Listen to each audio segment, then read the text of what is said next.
In this episode, we focus on areas of new investment that spur on economic growth on the continent. We hear from Alhaji Aliko Dangote, who is the foremost visionary in Africa.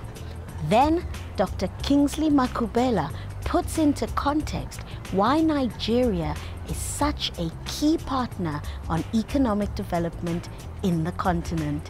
My name is Yelang Prujinka, and this is Access Africa, Business in the City.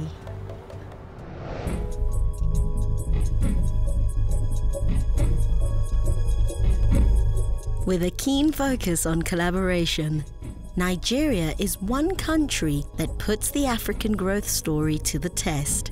Brand South Africa acknowledges this and seeks to foster a mutually beneficial relationship with Africa's most populous nation.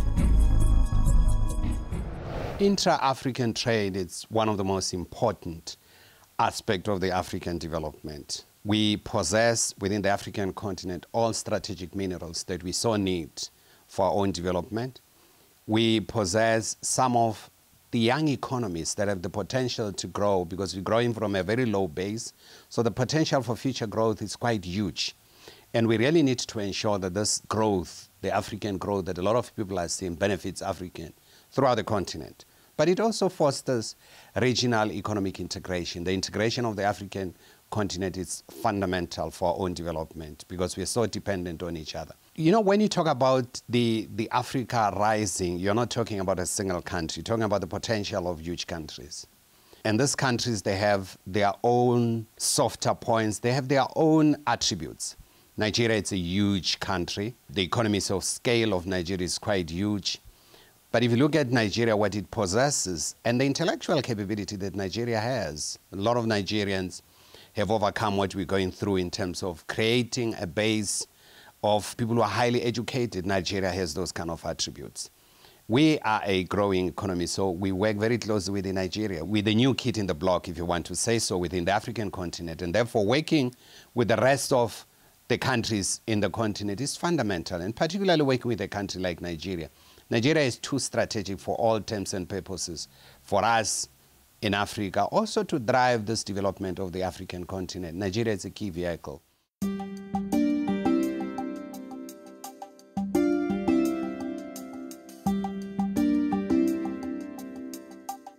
Nigeria is what I call the best kept secret, and there are quite a lot of opportunities.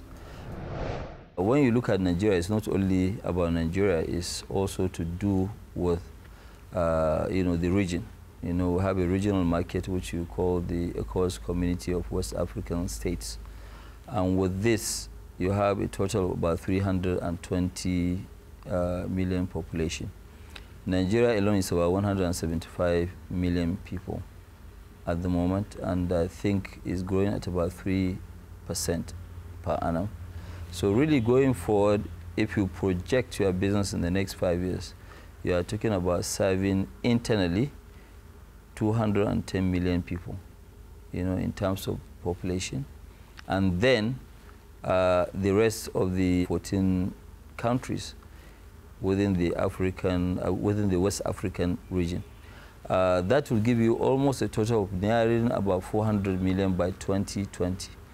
I don't think if anybody in his right mind will actually, run away from a market of 400 million people. And doing business here actually is great. This is the right time to come in.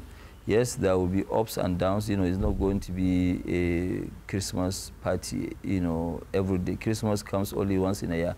So I think, things are okay, but they could be top also. We believe in Africa. If we do believe in Africa, what can we do to contribute to the growth of Africa? The only way for us to do that is actually by leading others. How do I now convince somebody to go and invest in, for example, Sudan, if I'm not there?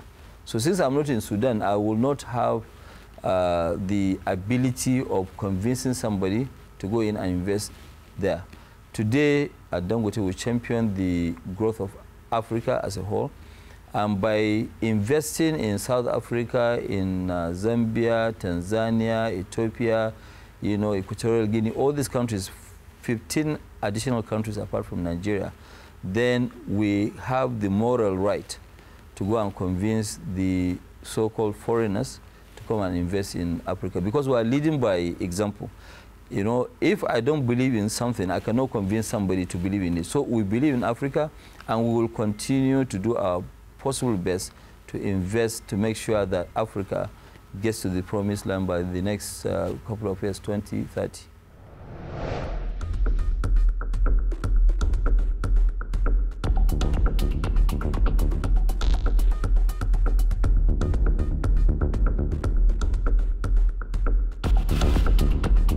Growing demands for hotels and entertainment showcase the need for innovative thinking. We speak to the Sun International Group, who, in Nigeria, have experienced unique challenges. Nowadays, more the middle-class African traveller is able to travel to other destinations. It's no longer on a bucket list. It's now become reality. I also believe that the actual tourist is looking for adventure. Yeah, and also we have to say that what's unique with the leisure entertainment in Africa is the diversity that you find in Africa. You can travel to the same destination 5 times. 5 times you find different things, because Africa is connected to the nature. We have, of course, the man-made side, but most of Africa still remain natural. For example, most of our resorts, you find the nature authentic. part of it. It's an authentic experience. And this, you come during summer, it's completely different to when you go to the same destination during winter. In Africa, a 5-star experience is not the same in many cases as what your 5-star experience is across the globe. So you can really get really good 4-star accommodation that is smaller and more niche. The African traveller most certainly is looking for a luxury, but also they're looking for luxury at a good value. The majority, here we're talking of Africa in general, of African cannot access or enjoy the 5-star facility. We're just talking of Africa in general. While we think, for example, that in South Africa 5-star is expensive, but when you go to West Africa, it's actually double or 3 times the price. So it becomes for a certain category of people.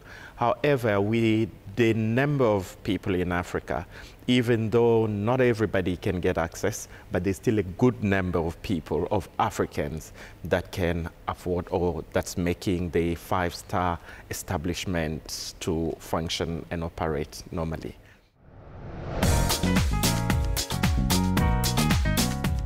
Technological innovation has advanced the tourism industry in recent times, coupled with a demand for hotel development and investor confidence. It is safe to say that the African hospitality industry is on the rise. Probably at the early phases at the moment, but the better Nigeria does, by the way, the better we do, because we become source markets for each other. If you look at one of the considerations or criteria that people use or decision making to travel between one country to the other, we call them barriers. It's definitely one of them. It's not so much the visas, but it's the ease of access to those visas. So if you get certainty around them, listen, within 3 days you'll get your visa, or certainty you'll get your visa on arrival or something, and those will start to ease up. So it's the operational side that becomes an issue. Airline connectivity becomes another one. The more you've got frequent airlines flying between the two, the better it is as well. And also cultural norms and how a country chooses to present itself to the target audience becomes important as well. When we tend to think of tourism, we only think of leisure tourism, but there's also the important side of business tourism. We talk about your conferences, your conventions, your incentives. That's a very important space, and that's going to be growing more and more. The last thing we want is to have conferences on Africa, about Africa, in the US as an example. So we want to host these on the continent itself. So we've got an approach about collaborating to compete, right? We've got to collaborate as a continent to bring these conferences on to the continent. Then we can compete once they're here. We aim to make tourism relevant for everyone. So whether you are a budget traveler, there must be something for you within South Africa. The common question you'll just get from tourists all the time is that, show me where the locals are. I don't want to be a tourist. So the immersion, people want to, interact, be with the people as well. Whether it's our food, our flavors, our smells, whatever it is, that's going to come to the fore a lot more. One thing South Africa and Nigeria share in common is the goal to unlock the economic growth potential of both nations' tourism and hospitality markets.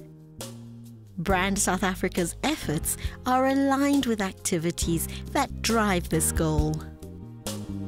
Despite the numerous challenges of doing business in Nigeria, it is imperative to remember that Lagos is one of the cities that provide the heartbeat of economic development on the continent. South Africa and Nigeria are committed to bring about investment opportunities on the continent that ultimately lead to growth. My name is Yelang Prujinka, and this has been another episode of Access Africa, Business in the City.